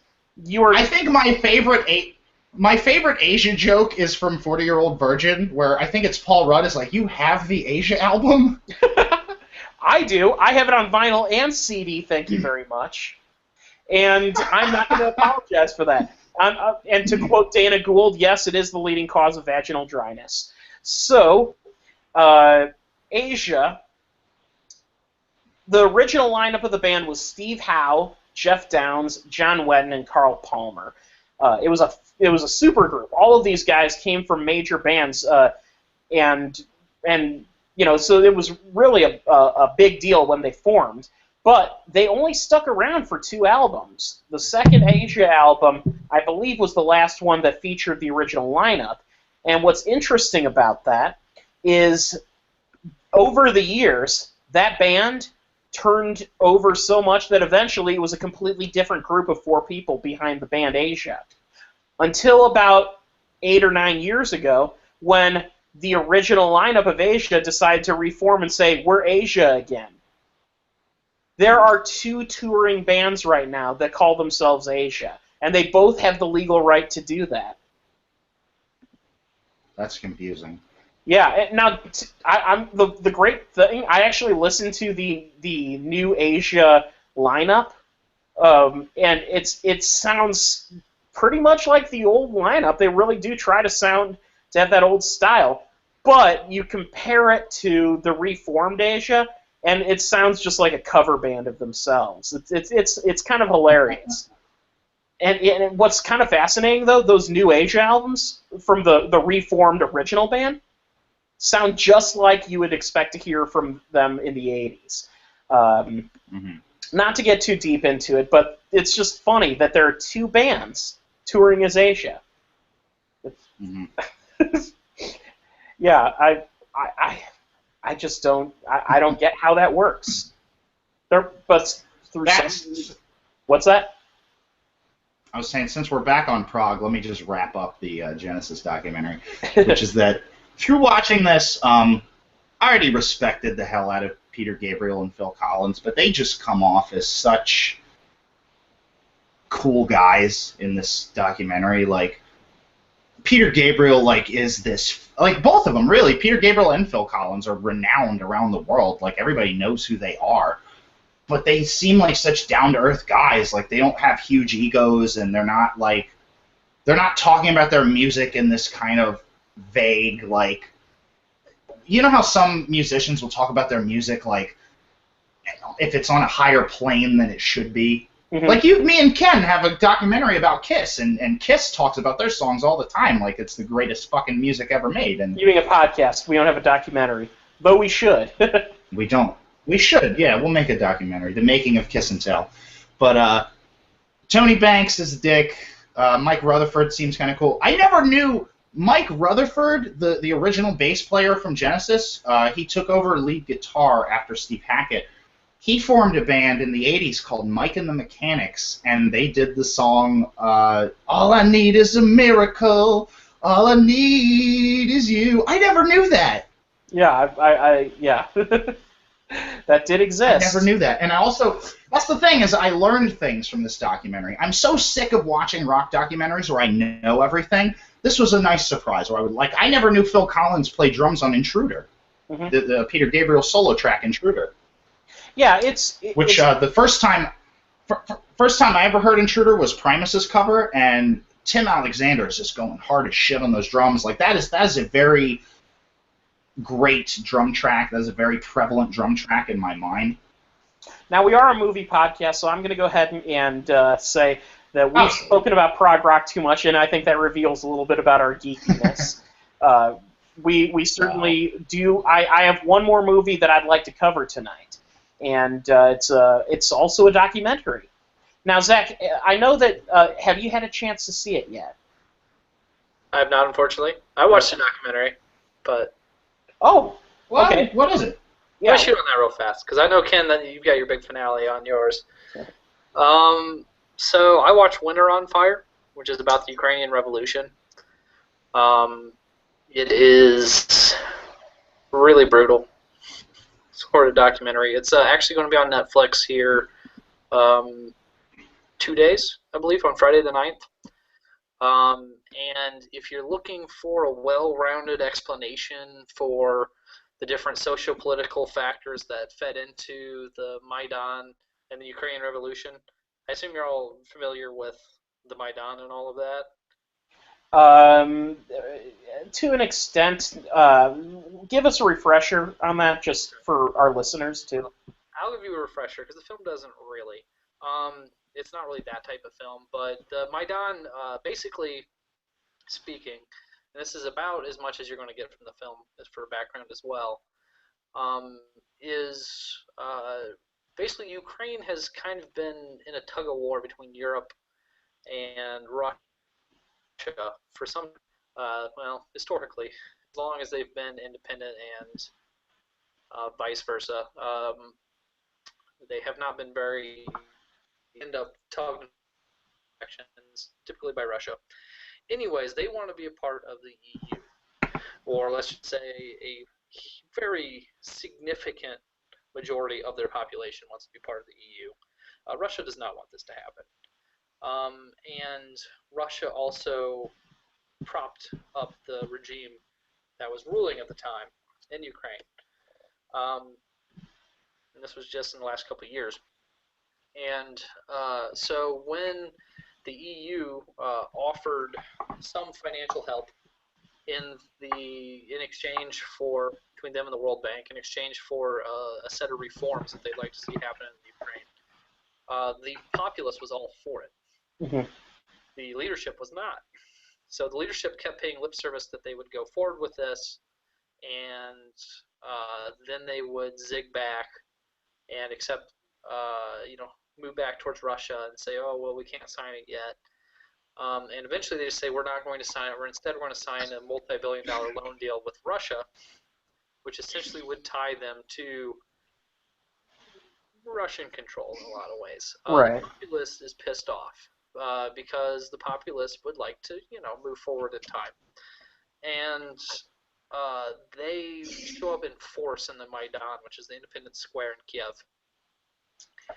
And they show up in such force, and they actually do this several times, several marches, that eventually they've swelled to a group that the police are sent out against them. One time the police come up and break it up brutally with metal bars and nightsticks. And the second time around, there are too many people. Mm-hmm. And you probably see pictures of the barricades and ridiculous armor that they constructed. They essentially constructed a defense around this square, and for I believe 93 days in that range, I believe it was 93 exactly, held off these police forces that eventually just started using bullets against a largely unarmed populace. If you watch the documentary, you would swear that no protester had a gun. I don't think that's accurate at all. Mm-hmm. But largely unarmed. Certainly the protesters didn't have sniper rifles like the cops did. Right. And so there's this just really tense standoff that keeps flaring up into fights over this as they keep trying to march on Parliament. And this documentary essentially is just a you're on the ground documentary in which you see this stuff unfold. Mm-hmm. And it's very much protester. You don't get really any nuance, but you don't need it.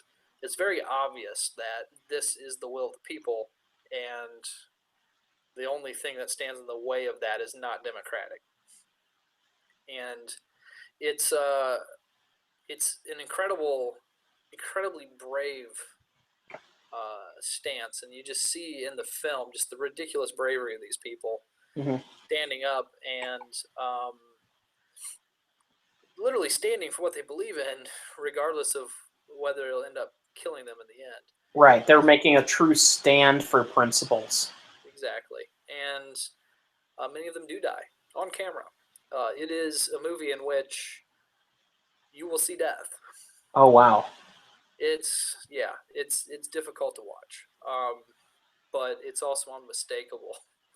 It's something that I think was the right decision to show, but it's a very brutal experience. Mm-hmm.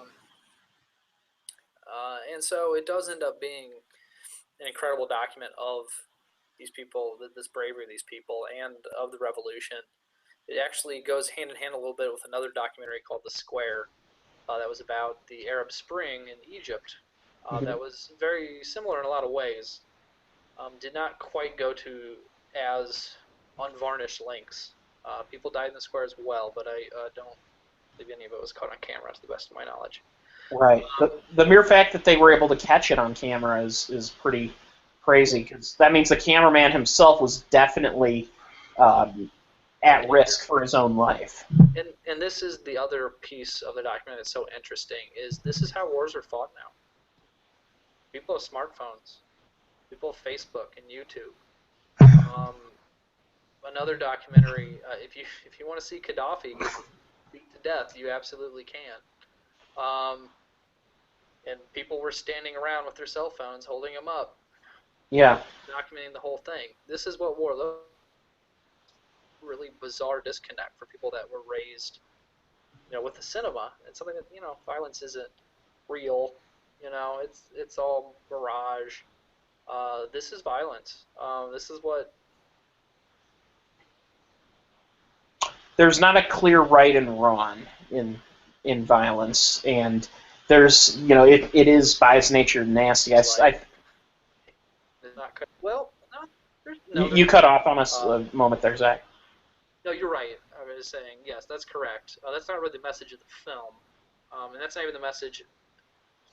I would say the message of the film is kind of the opposite, but it's unmistakable that there isn't. And when you do see protesters retaliating police, it's just as ugly.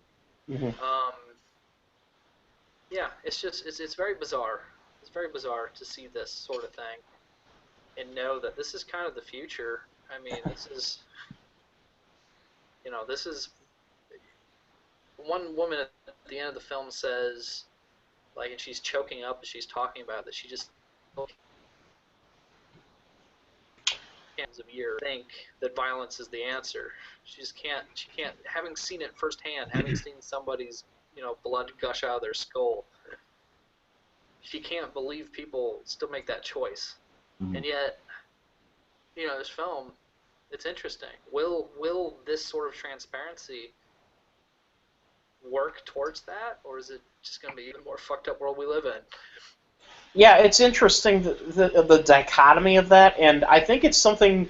the dichotomy was addressed by Jon Stewart in the movie Rosewater, the concept of the generation of people who live tweet their protests against the government, and that can turn into live tweeting war, which is a weird concept to come up with.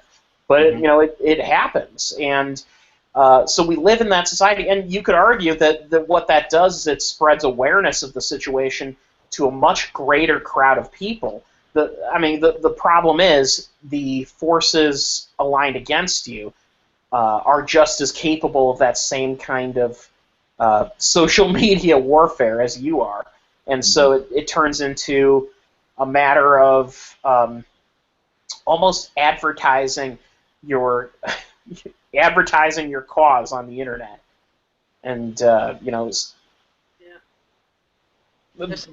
something more fundamental, I think, at work, even though this just disconnect between seeing something on a screen like this, and we're used to it being a bunch of Caro syrup, like I said, and a bunch of paper mache heads exploding and that sort of thing. Right. It's one thing to see Bruce Campbell cut his own hand off, and it's played for laughs. It's another thing to see someone actually beheaded on camera, and you realize that's a human being's life being snuffed out. No, yeah, it totally is. Yeah. Enough of a different thing. Yeah, I mean, to us, to sane people,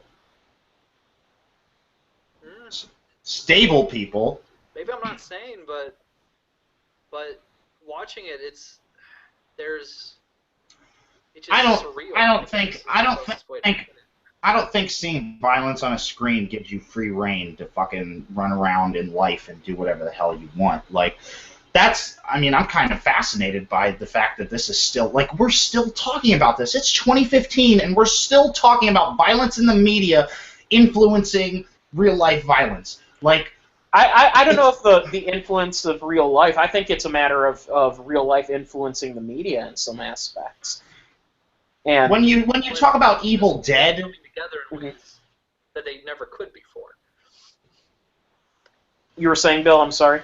When you talk about Evil Dead, that's such a fictional thing. Like, like Evil Dead specifically, like, they use violence in a very cartoony, over-the-top way. And I'm certainly not saying that begat any violence. I'll take it even a step further for you. How about Peter Jackson's Brain Dead? Oh, certainly. But here's the thing. I guess the point that I was trying to make from that, Bill, is that there's that kind of like cartoonish violence that you see in a movie is considered an entertainment, and it's intriguing when there is, I think, a definite mental disconnect because you have an entire generation of people who are raised seeing violence like that, but when they are suddenly confronted with actual things happening, it's weird. It's like it snaps in your head. You automatically can tell the difference between movie violence and real violence. If you're a stable person. Well, right. Well, because there is a noteworthy difference. Real violence is grotesque and ugly. There is no dressing it up. I don't think it's possible to make actual violence look like it does in a movie. No, but it is disturbingly possible to make movie violence look like real violence.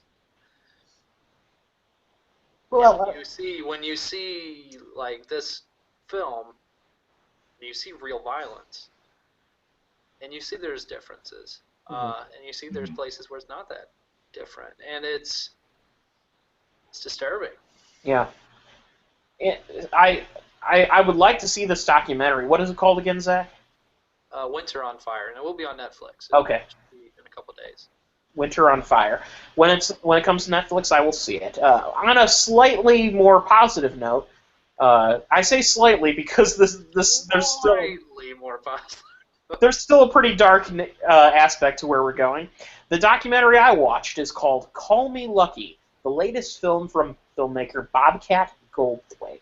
Bobcat. Bob Scratch Goldfarb, as he says on stage. So Bobcat Goldthwait, for those who don't know, is a he was. I know if you don't know who he is, then you're probably not listening to this podcast. But Bobcat Goldthwait was a stand-up comedian, and if you kind of talk like this all the time, you know.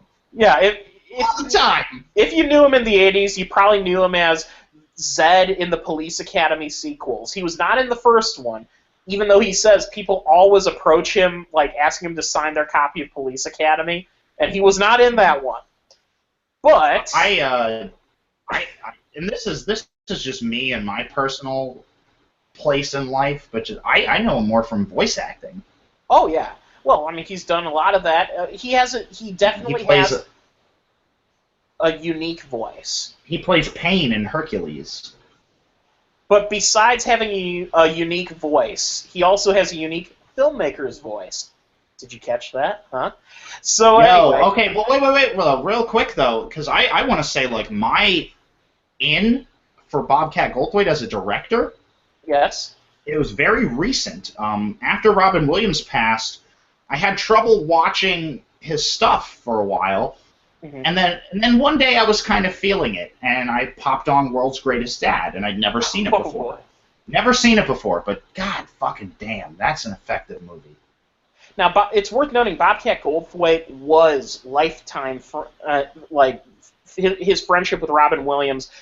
He was probably one of Robin Williams' closest associates, and if there's anyone who can tell you about how Robin Williams dealt with his depression and his hard living, it would be Bobcat. I've heard him interviewed multiple times on the subject, and it hit him very hard when it happened. Yeah. And World's Greatest Dad was my introduction to him as a filmmaker. It was the first film of his that I saw. But it's worth noting, Bobcat's been directing movies for a long time. His very first movie, Shakes the Clown, came out in 1991. Shakes the Clown. Which I haven't seen it. I've heard it's interesting.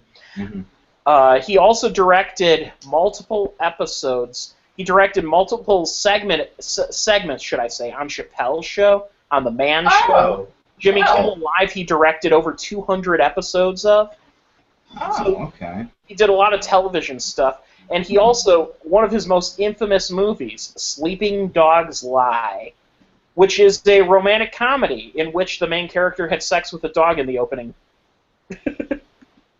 That's the whole concept of the film. It's about a girl who, in her youth, did something really horrible, and her basically years later dealing with the fact that she's met a boyfriend that she wants to be honest with, and so she's honest with him that she did this thing one time, and that thing is something that is kind of fucked up. Very weird, very dark. Let those sleeping dogs lie. Which is, of course, the concept of the movie's Is it a terrible thing, Ken? I mean, the dog probably liked it, right? I'm sure. You know what? I'm sure the dog was perfectly satisfied. I don't think we should be talking about this. Well, that's why he made the movie, Bill. We at MovieBoozer do not condone bestiality. Neither before this podcast or after. So I do not condone bestiality either, but condoning is a different matter. We do not condone bestiality because the dog has no way of giving express consent. Roof means no. Yes. No, it doesn't. Roof usually means yes. Okay, all right. So we're going to go into the old George Carlin joke. Why do you have sex with a sheep at the end of a cliff? So the sheep pushes back. So I don't think that's a joke. No, that was George Carlin. I think that's a thing that people do. Well, it probably.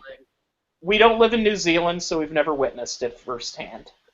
That's true. Thankfully. So, all that said, Bobcat has directed quite a bit of things, and his latest film, Call Me Lucky, is a documentary about a friend of his, a comedian named Barry Crimmins. Now, Barry Crimmins was a Wait, he's still alive. I shouldn't have said was. In the 1980s, Barry was the owner of a couple of nightclubs, of comedy clubs in the Boston area that were very prominent, and he kind of forged the Boston comedy scene in a really serious way by bringing up a bunch of really big contributors to comedy. People in this documentary who speak highly of him include Margaret Cho, David Cross, Tom Kenny, Mark Maron, Patton Oswalt, Dana Gould. So, we're talking a host of some of the great comedians of our time contribute to this and speak highly of Barry. But they also mentioned that Barry has a dark side to him, and it's one that they could never quite pin down when they knew him in the 80s. Barry is a political comedian, and a very left-wing political comedian, one who's incredibly outspoken about his beliefs to the point of... let me give an example. Are you guys familiar with Bill Hicks? Yeah. All right. Now, Bill Hicks had this preacher-like sensibility where he would get fired up about a subject and he would start spouting and getting more and more frothed and angry.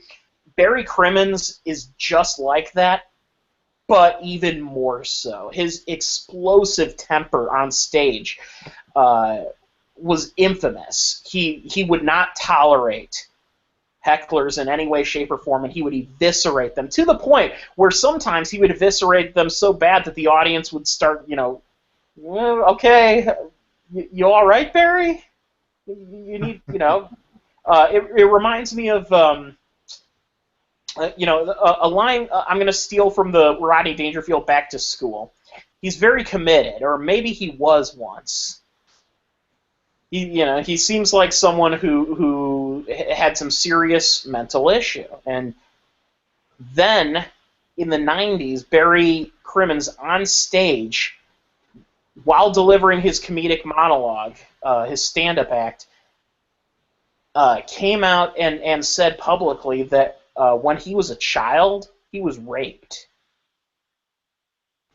Oh, yeah. The way I've heard of this film is that Bobcat and Barry both have been on the Comedy Bang Bang podcast and Mark Maron's WTF podcast talking about this film, and I'm pretty sure that came up. Oh, yeah. Yeah. Barry's very open about it, it's this moment where you think, so that is a trauma that you can see building up a lot of anger in a person. A lot of frustration and anger, because there's nothing. When he was a child, he couldn't do anything to stop it, and it's this feeling of ultimate helplessness, and the anger that comes from this horrible act being done by just a completely unforgivable human being. And so you get the sense that his fiery attitude was partially forged by these repressed feelings. And the film, from that point, after it talks about his comedic career, it takes a turn where it focuses on what Barry's been doing besides comedy ever since the 90s. In the early 90s, around the time that the internet was starting to get big, like 94, 95, Barry invested his time in trying to solve some of his issues. So he, in lieu of psychotherapy, which I don't know whether he went to a therapist or not, but partially for his own personal therapy, he went online to try to find a community of people who had been through a similar trauma that he had. And unfortunately, what he found was that America Online was a hotbed for child pornography. And there were huge communities of people openly sharing with each other. And this, the images of violence that people were freely sharing, it brought back all of these memories for him, and he realized that this couldn't continue unabated. He was one of the first people to openly lobby against a company, an internet-based company, on the grounds of illegal pornography. And the film sort of covers how he went before Congress and he publicly embarrassed AOL's lawyer. When AOL's lawyer famously, this was in all the papers at the time, the AOL's lawyer famously declared, and we have a 3 strikes and you're out policy at AOL. And Barry, took a moment and said, quite earnestly, 3 strikes and you're out is not acceptable when it comes to child pornography. Right. That is not acceptable. Every time you see an image of child pornography, you are seeing the most depraved act that a human can enact upon a helpless, smaller human. I'm getting uncomfortable just talking about it. Oh, absolutely, and Good. 3 strikes, you're out. That is just insane. Well, right, and I think it's a matter of, it's one of those things on paper, a 3 strikes or you're out policy for things. It sounds like a corporate kind of concept where it's like, okay, that's fair, we will give them 3 strikes and you're out. But then you think there are crimes with which 3 strikes should not apply, and this is one of them. Do you think it was really just about, like, we want that AOL subscription money? That's the thing. The AOL didn't care that there were people doing things illegal on their servers because they were making a ton of money. There were people, especially in the days when AOL could charge people by the minute, there were people who were exchanging files that could take, back in the day of a 14.4 modem, it could take 6 hours to download a file of, images. Yeah. And 6 File's hours... done.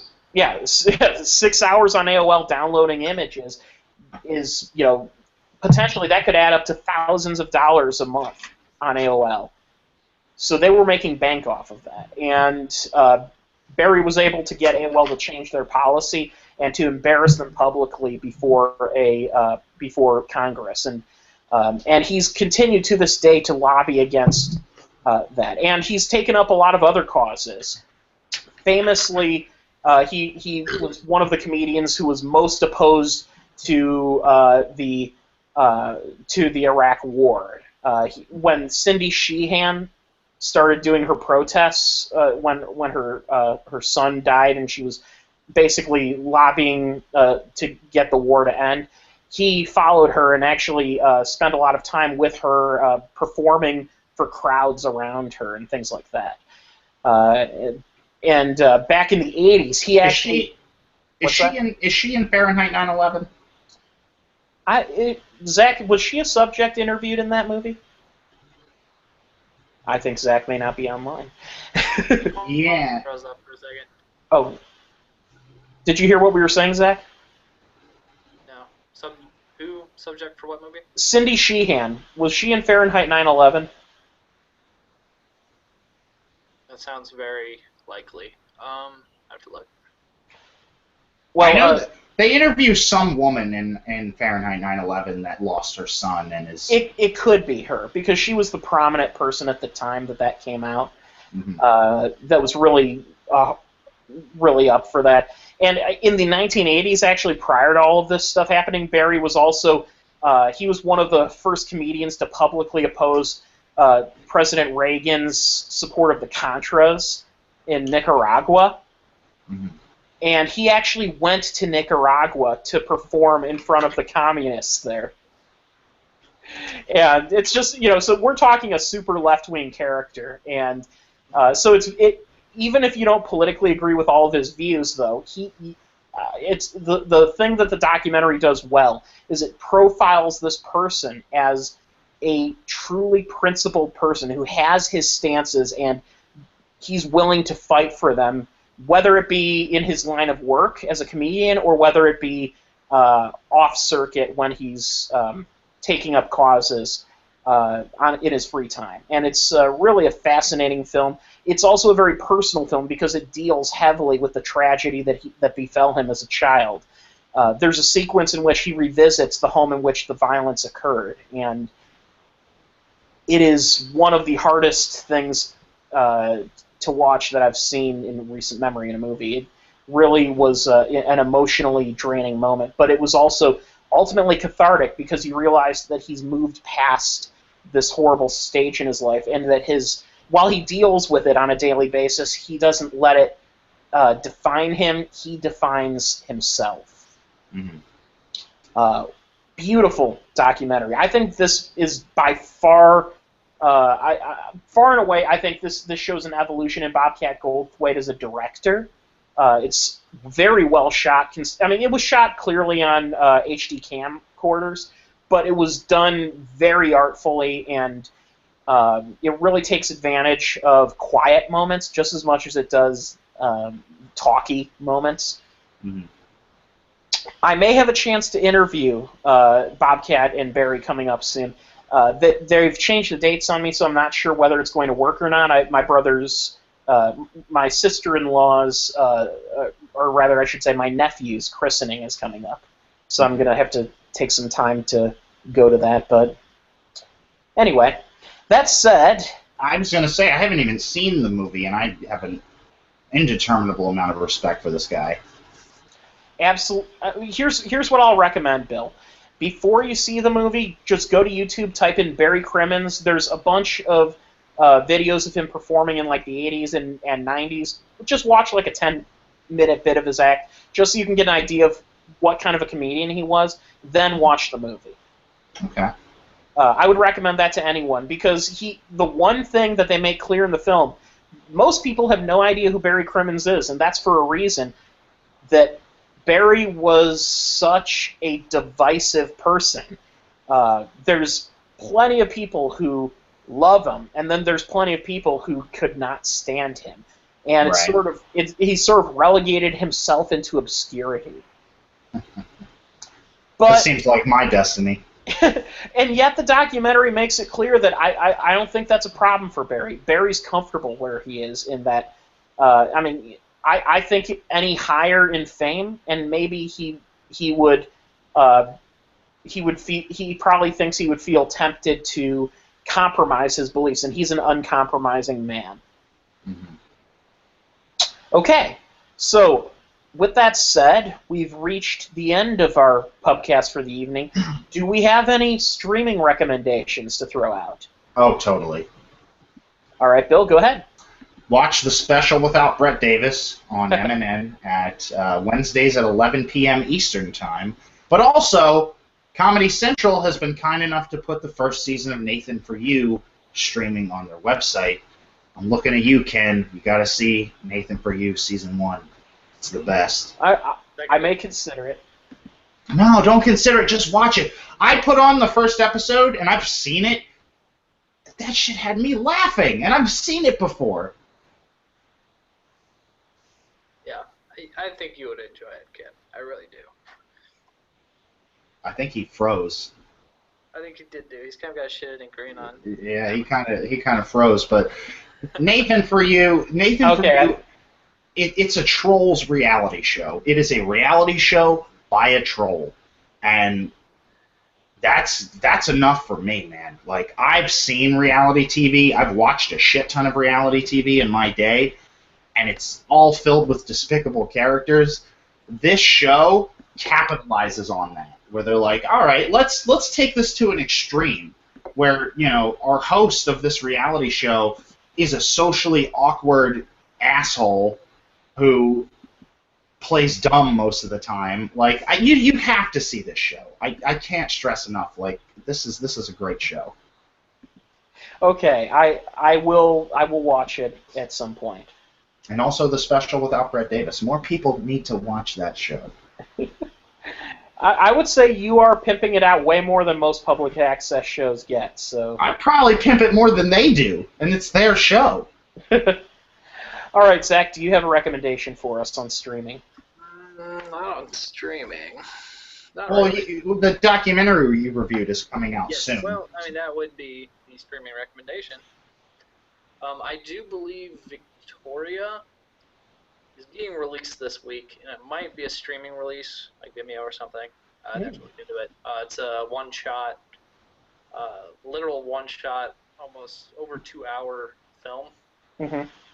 You were telling me about that. Yeah, I was talking about that before, about a tourist in Berlin who gets caught up in sort of some criminal activities. So they don't play Victoria by the Kinks in this movie anywhere? Not. Oh. Instead, they just do not cut, and it's fucking nuts. Quality film. So if you can give Victoria a watch, you should give Victoria a watch. Victoria! I was born... Victoria! In this land that I love. Although poor, I am free. I love that song. That's a great song. That's a great song. That's a great fucking album. That's a great album. For those who don't know, Arthur or the Decline and Fall of the British Empire, the Kinks. Get on it. Yes. So I have a few movies to suggest. First of all, here's a couple movies I'm not so much recommending as I'm pointing out that they exist on Netflix. You One, watched... Is this Apollo 13? No, not to be Oh, okay. outdone by the Asylum's movie from a couple of years ago, Two-Headed Shark Attack, now available on Netflix. Three-Headed Shark Attack. Are you kidding me? I've not seen it, so I can't recommend it. The first one I can't recommend either. It was a piece of shit. So you're not recommending it? But I will say that it happens to be on Netflix, and if It's you're looking, there. yeah, it's there. So, take that information for what you will. There's also a weird movie on Netflix that's clearly a ripoff called Ant-Boy, Revenge of the Red Fury, which is like I watched the trailer of it. It's like a child's Ant-Man, and the movie looks like it's from Denmark or something. Yeah. Once again, it looks... Repository of quality. There are... Hey, you know what? To be fair, there's also some wonderful things on Netflix, too. There's some good stuff out there. Yeah. Actually, speaking of Bobcat Goldthwait, he's directed a lot of Marin episodes. Marin is a good TV show. Check it out on Netflix. Also, recently added to Netflix. I'll give you a list of movies I've added to my queue recently. Man on Wire, which is the documentary that The Walk is pretty much based on. If you haven't seen it, watch this before you watch The Walk. I will be. Okay. Boogie Nights, a movie is that on? That's on U.S. Netflix now? It is. Nice. Love that film. And also a movie I want to recommend, and I know Zach disagrees with me on this because I read his MovieBoozer review, The Overnighters. Why couldn't Sicario be more like Boogie Nights? I'm curious. Did you watch The Overnighters, Ken? I did. Really? You didn't feel as if they engineered that completely? It definitely, I will say there is certainly a layer of engineering to the film. But at the same time, I would say that I pretty much, from a perspective of sentiment, I think the movie makes an interesting point. And I guess, what is it about the film that you thought was disingenuous? That's one thing I'd like. The fact they recast the whole thing about his big secret that is not a terribly big secret. Okay. And the fact that feels entirely tacked on. It didn't feel tacked on to me. That somebody was a terrible person, and the fact that they got that conversation with his wife on camera, either him, them, or all of them. So those things. Was that conversation? Did he say that conversation wasn't allowed to be filmed or something?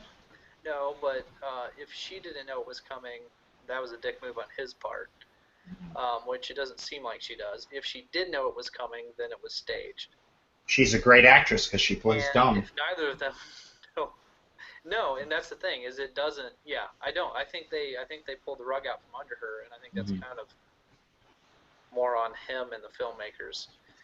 But I don't know. I mean, it's just like, why would you? Well, I will say this. Why would you film that?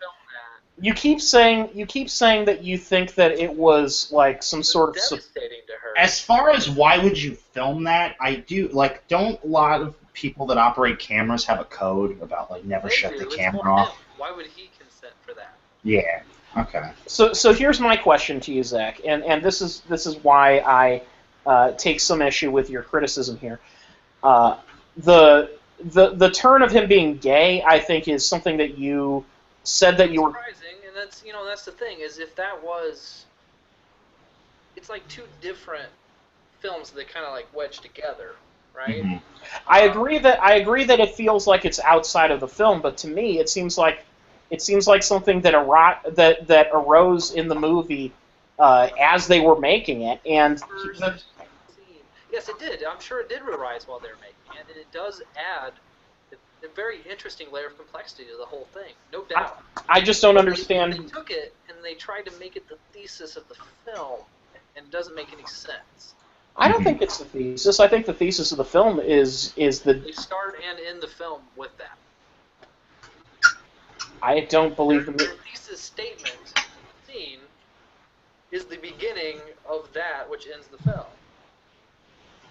I don't recall anything at the beginning of the film referencing. Watch the first scene again. Okay, well. You'll see. All right. No, I think there are two films that are compelling. I think. Are you saying that he should have? Was very compelling. I think this could have commented on that and been very interesting. The fact that they decided, oh wait, this is kind of our film now, is where I think they dropped the ball. But that's the nature of a documentary. You don't know what all is going to happen when you're filming something happening. Yeah, they had a documentary, and then they had that, and then they wedged them two together. I mean, it's just... And that's are you saying you would prefer it if they made two documentaries? Almost. Honestly. Because, first of all, from a budgetary perspective, and the thin budget line of a documentary, that's not a very prudent statement. What I'm saying is that there's a much more realistic-to-life way of incorporating that. What they tried to do is get a gotcha moment. That's the problem. I didn't see it as a gotcha moment. Well, that's how it's set up. That's the structure of the film. I think the movie's pretty empathetic towards the guy. I think it shows him as a... not gotcha to him, gotcha to us, gotcha to the audience. Hey, it's not gotcha anymore. It's D's nuts. Got him. Got him. Got him. These nuts. Bill, you haven't even seen this movie, by the way, so... No, I don't know what you're talking about. He's just saying gotcha, got him.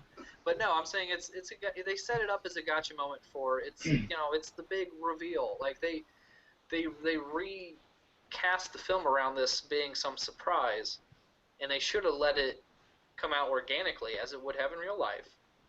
And I think it would have packed a lot more punch, and I think it would have had the effect they were going for. I'm not saying that you would, take it out of the film. I mean, it's real life, right? But I think the way in which it's structured feels artificial, and it feels like they're trying for something that just wasn't there in reality, and I think it's transparent. I don't know about that. I think it was there. I mean, to some extent. No, I mean the structure of the, the big I don't know, obviously it was there. Now I will be fair. I don't know the chronology of events here, and it's all fucked up. It's snowing and then it's fall again. Of course. It's fall again. Of course, this is also the fucking north. I pointed out in the review. If you see, it's. I know that I noticed there was snow on the ground, then there wasn't, but that's how it is. No, but it wasn't like snow melts. There wasn't. It's like it's summer and then it's winter and then it's summer again. The film feels like it was shot over a couple of years. It was. But the thing is that chronology doesn't make sense in the context of those scenes. There's also a matter of having material to edit together into a film. And with a documentary, you are faced... A documentarian can edit that together seamlessly. Okay. Yeah. Well, you have the material you had to work with, and my understanding is the person who made this film, first of all, was not a professional documentarian at the time. He was someone who was very much involved with the overnighter situation. Oh, that's interesting.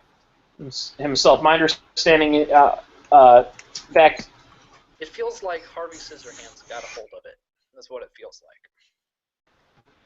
It feels like if you play it straight chronologically, you have a film. It feels like if you try to manipulate that timeline, and we can tell, then you fucked up. Particularly for a documentary. Okay, so I'm looking up Jesse Moss right now, the filmmaker behind it. And, okay, he had done a few documentaries prior to this, so that's so I'm not 100% on that. But with that said, the point being, I don't know. I bought into the narrative that the film was telling about about these people who came to North Dakota looking for work and trying to struggle to survive when the bubble's bursting. And I agree with you that there is a schizophrenic nature to the narrative in that it does switch a little bit into his personal life a little bit more than I think the ultimate focus of the film might have been. I also am not sure that they had as much material to work with necessarily to make a full film from either story. So it's not a short documentary. They had years of footage. Obviously, it's obviously a few years. I think they just kind of muffed it. Okay. Because if you watch that first scene again, it starts off with my personal life thing, and then it gets into the story, and then it ends on the same point in which it starts, which is film school 101 shit. But this is a documentary. Okay. Yeah, I you know what? I'm not saying that it's the greatest movie, but I do recommend it as something to watch. I think it has some compelling things to say. Yeah, I actually also recommend it as something to watch. I just said that, the problems I have with it, I think, are large. Okay. Does that invalidate it as a documentary? No, and it's a very fascinating subject, no doubt. I don't think a lot of people really know what's going on in the Dakotas. To the extent it is, it's a modern day gold rush, or was, until Saudi Arabia cut out oil prices. I don't think it looks like that anymore now. But it was. Well, it actually kind of happens mid-movie because suddenly jobs become thin when there's so many people who've already flocked there looking for them. Steve Jobs? Career. Cancer. I understand. All right, so we've reached the end of the podcast for this evening, and we ran a little longer than I thought, but we got a little bit set aside talking about that. But thank you for joining us, and we'll see you next week when we will talk about The Walk. SoundCloud. Yes, we have a SoundCloud. We have an iTunes. We're on iTunes again? We are on iTunes again. Oh, that's amazing. I didn't know that. That's It's tied to our SoundCloud, so whenever you add something to SoundCloud, it becomes part of iTunes. That's fucking awesome. Okay. So, have a good night, everybody. Yep.